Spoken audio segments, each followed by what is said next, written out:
की लड़ाई में और अपने हक और अधिकार की लड़ाई को जो मजबूती से लड़ रहे हैं, आप सारे नौजवान साथियों को और छोटे छोटे बच्चों को विशेष रूप से जो लेके हमारी बहनें बैठी हैं, उन सभी को इस 35 दिन की लड़ाई का मैं ढेर सारा साधुवाद देता हूं। उम्मीद करते हैं कि आपने जो इस प्रदेश में सरकार ने जिस तरीके से आम को चूस के गुठली को फेंक दिया जाता है, वैसे सीएचएच को काम में लेके आपको फेंक दिया। आप अपनी लड़ाई को मजबूती से लड़ रहे हैं। इसमें जनतांत्रिक युवा मोर्चा आपके साथ हर स्थिति में डट के खड़ा है। हम कोई राजनीतिक दल के लोग नहीं हैं, फिर भी हमारी ये नैतिक जिम्मेदारी बनती है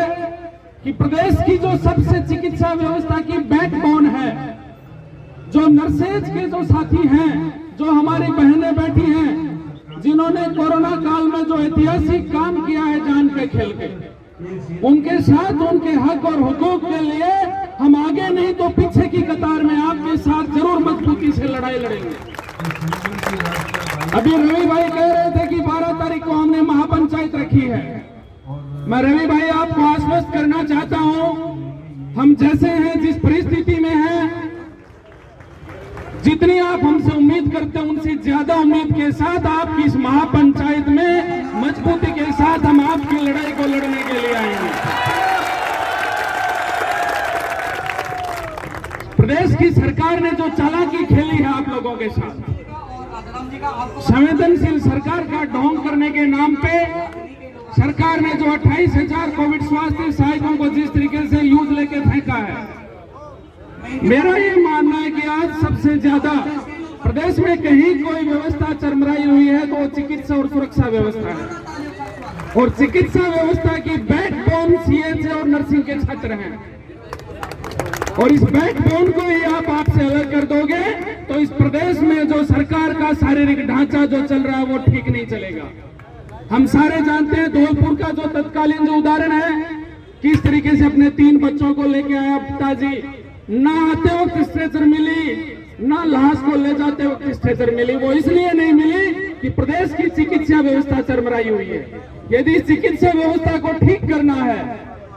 तो आपकी जो मांगे हैं, जो 28,000 जो तरासे हुए कोहिनूर हैं, आप नए लोगों को लोगे, ट्रेन करोगे, सरकार के बहुत सारे इंफ्रास्ट्रक्चर लगेंगे। क्यों ना आपने जो फील्ड में काम किया आपके फील्ड का अनुभव लिया जाए, क्यों ना आपके पास जो डिग्रियां हैं, क्यों ना आपने जो जान पे खेल के काम किया है, सरकार आपको गारंटी दे। आपकी इस लड़ाई में जनतांत्रिक युवा मोर्चा मजबूती से आपके साथ खड़ा है। हम कोई राजनीति करने के लिए नहीं आए हैं, ना राजनीतिक दल से संबंध रखते हैं, पर आपको ये विश्वास दिलाने के लिए, चाहे राजनीतिक पार्टियां जो भी हो, चुनाव जिन भी पार्टियों के लोगों के साथ हम मिलकर लड़े या हम वोट दें, जो हमारे साथ इस आंदोलन में कूदेगा, कोविड स्वास्थ्य सहायक उनके साथ उनकी आवाज को बुलंद करने का काम करेंगे। मैं कोई नर्सिंग का विद्यार्थी नहीं हूँ, मुझे कोई सीएचए नहीं बनना है, मुझे ना कोई नर्सिंग में नौकरी हासिल करनी है, पर मेरे ही घरों के लोग, मेरे जैसे परिवारों की हमारी बहनें, हमारे नौजवान साथी यदि 35 दिन से 50 डिग्री टेम्परेचर में यहाँ चिलचिलाती धूप में बैठे हैं, तो मेरे जैसे प्रत्येक नौजवान की ये जिम्मेदारी बनती है, चाहे वो कांग्रेस पार्टी में काम कर रहा हो, चाहे भारतीय जनता पार्टी में काम कर रहा हो, वो आपके बीच में यहाँ आकर आपके हकों के लिए बैठे, ताकि जब उनको कोई जरूरत पड़े तो प्रदेश का सीएचए भी उनके लिए, उनके हकों की लड़ाई लड़ने के लिए जाए। बातें कही नहीं जाती हैं, कह के दिखाई जाती हैं। मैं आपको बड़ी बातें नहीं कह के जा रहा। मेरे लिए आपके जो आदेश हैं, मनोज भाई, रवि भाई, बामू भाई, जितने भी आप लोग इस आंदोलन को लीड कर रहे हैं,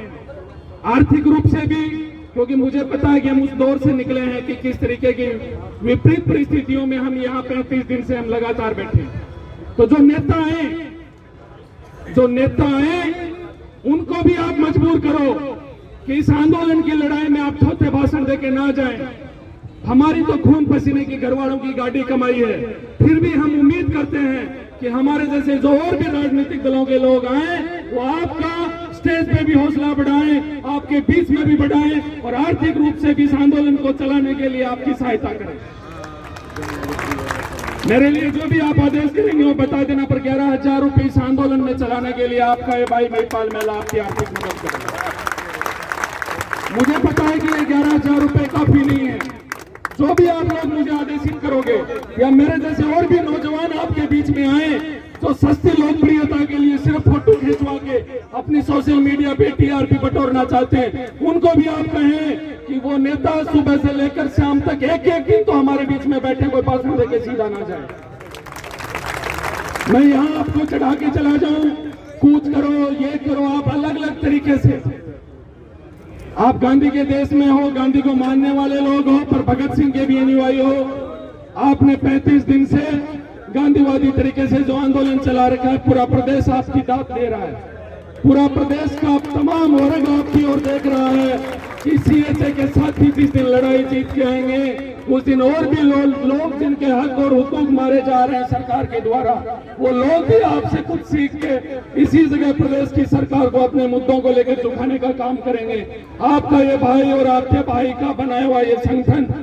मेरा नहीं है, मेरे जैसे नौजवानों का बनाया हुआ संगठन है, मैं तो उसका एक कार्यकर्ता हूं। सब लोगों की ये जिम्मेदारी बनती है कि आपके साथ हम मजबूती से डटे रहें, खड़े रहें और आपकी लड़ाई को मजबूती से लड़े चले। आप सभी ने मुझे बोलने का मौका दिया, आप सभी लोगों का बहुत बहुत धन्यवाद। आपकी यूनियन जिंदाबाद, आपका संघर्ष जिंदाबाद, बहनों का संघर्ष जिंदाबाद, नौजवानों का संघर्ष जिंदाबाद, सीएए एकता जिंदाबाद।